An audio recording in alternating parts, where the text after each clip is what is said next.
sudah kaya tak berzakat. Nah, ini hati-hati nih Pak. Ini kan wajahnya wajah orang-orang kaya ini. Amin.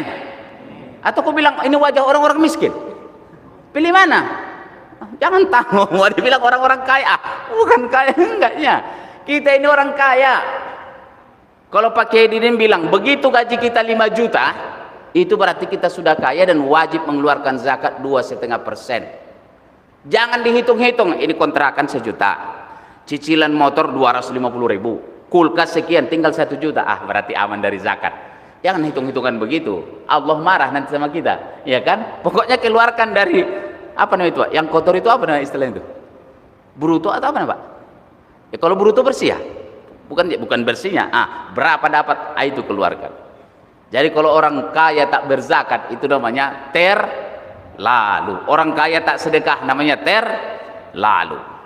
Nah, atau anak sudah dibesarkan tak berbakti pada orang tuanya, ini juga terlalu.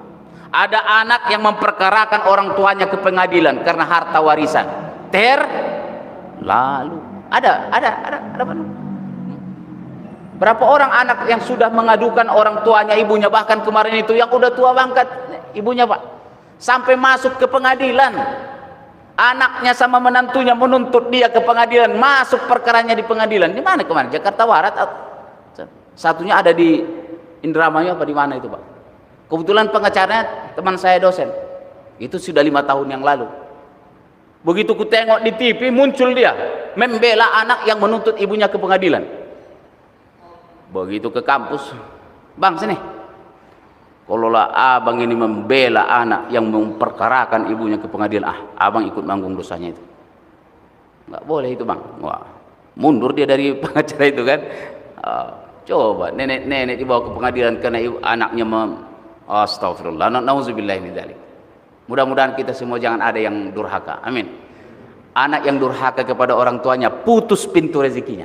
Apapun jalan rezeki yang dibuka pasti mampet, karena jalan rezeki keberkahan kita itu melalui orang tua kita. Maka kalau Ustadz Abdul Somad bilang apa? Siapa yang mau rezekinya seperti raja, maka jadikan orang tuamu sebagai raja.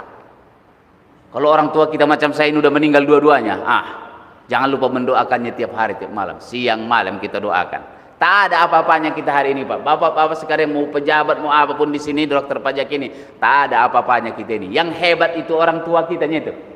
Ya Pak ya, apapun jabatannya sekarang, berapapun kekayaan sekarang, yang hebat itu bukan kita. Orang tua kita yang menghantarkan kita hebat macam ini. Kita baru hebat kalau kita mampu juga menghantarkan anak-anak kita lebih hebat dari kita. Jadi kalau sekarang saya begini, bukan aku yang hebat, ayah makku yang hebat, karena mereka membukakan jalan itu bagi saya.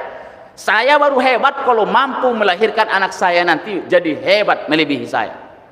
Nah, Pak Ratno contoh orang mau hebat nih, anaknya udah hafal 30 juz.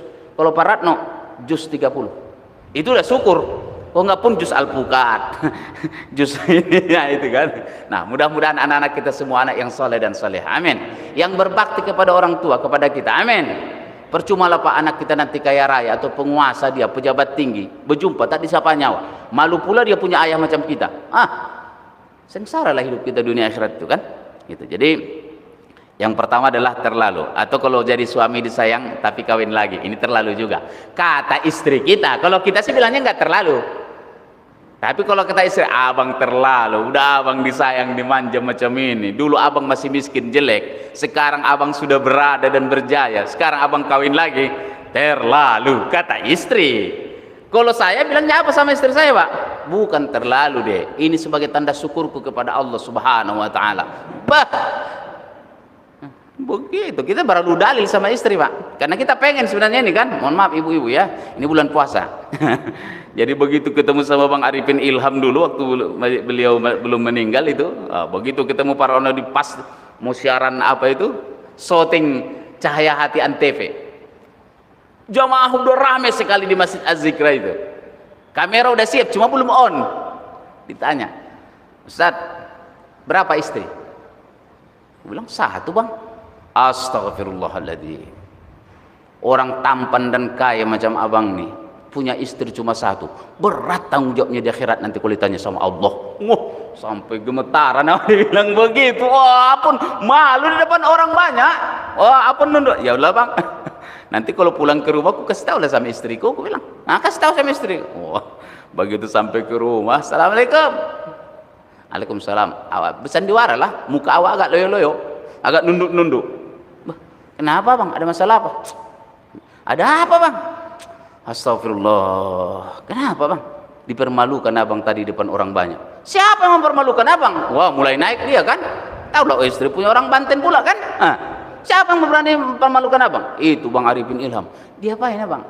Masa katanya orang tampan macam aku ini istrinya cuma satu, itu berat ditanggung jawab di akhirat. Maksud abang apa? Oh gitu, langsung naik dia. Bukan, aku hanya menyampaikan aja deh. Tapi alhamdulillah sekarang saya sudah dapat restu, alhamdulillah. Cuma kata dia, kalau abang menikah, kurasa pisah lah kita bang, aku tak kuat katanya. Kalau gitu tunggulah kau siap dulu, aku bilang kan. Nah, jangan bahas itu ini bulan puasa. Jadi apapun yang kita lakukan dalam hal ini adalah keterlaluan. Ini kalau tadi udah ngomong sama Pak Ratno, bagusnya di atasnya itu digelapkan supaya cahaya lain kali Ustadz nanti menyampaikan tidak terpantar cahaya.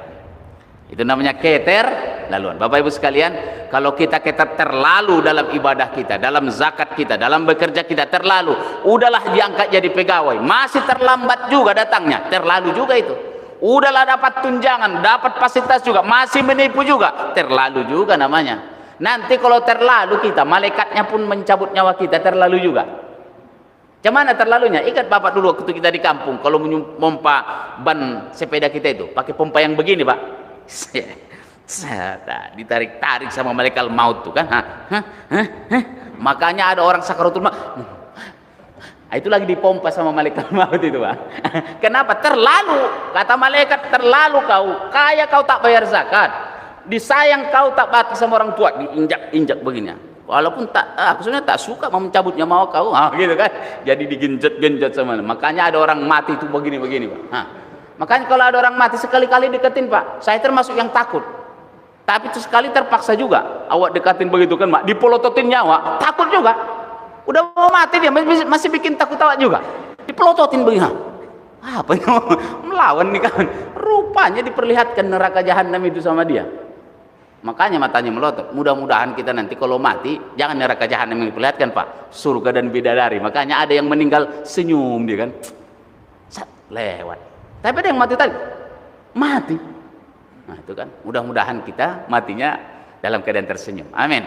Makanya kita selalu berdoa, Allahumma hawwin alaina fi sakaratil maut. Ya Allah, mudahkan kami dalam sakaratul maut. Karena dalam sakaratul maut itu sudah tergambar mau kemana kita nanti, tempatnya udah ada bayang-bayang gitu ya. Kalau ini sih kayaknya bayang